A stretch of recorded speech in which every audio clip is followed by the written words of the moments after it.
Do you agree with the potential length of sentence, 10 years? And if so, why?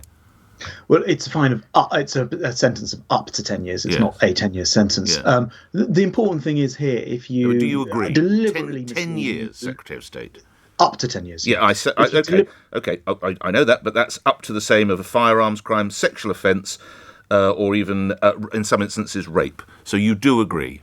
Well, rape can have a sentence of life, as you know, but it's it is the case that if you were to deliberately mislead and you to bring a mutation of the virus in that, for whatever reason couldn't be stopped by vaccines, and there's a lot of ifs, but the sentence isn't 10 years, it's up to 10 years, then you would be putting a lot of someone, Jonathan Sumption, Lord Sumption, the former Supreme Court judge. Let's say, do you really think non-disclosure of a visit to Portugal is worse than firearms crime, sexual offences involving minors, for which the maximum is 7 years? It's the maximum, up to.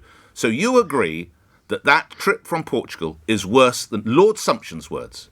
Mr. Shapps.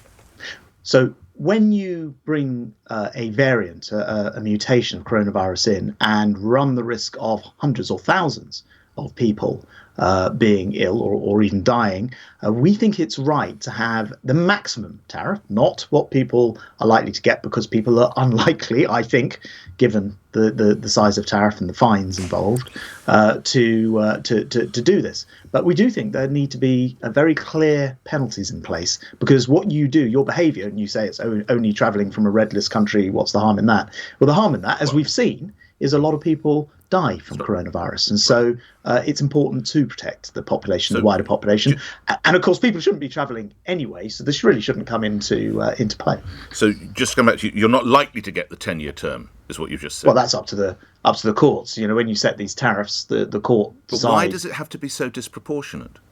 Well, we want to send a very clear message and make it very straightforward. It is not acceptable. It's not sort of okay to forget that you travelled from a red list country. And I think in particular, people are thinking about situations where, I was in Brazil, but of course there are no direct flights. You have to have flown via just somewhere to clarify, else. I'll leave that off my form. It's those types of things where people are trying to deliberately mislead the authorities and put other people's lives at risk. So there is no limit to the oppression which this government is happy to bring about.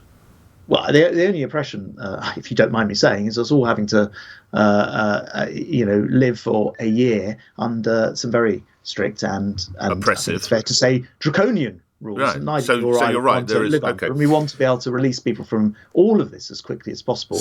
To do that, we do not want, just as we've managed to vaccinate 13.1 million people in total, we don't want to, by the way, more than all the rest of the EU combined, we don't want to trip at the last hurdle and then re-import a mutation that we're unable to deal with. Now, we know we have mutations all the time. We have mutations here, like the variants, like the Kent variant, but we don't want to make life even harder for ourselves. So this is to make life better overall. And yes, we're going to be making sure that the fines are pretty steep and the maximum potentially is very high in terms of sentencing.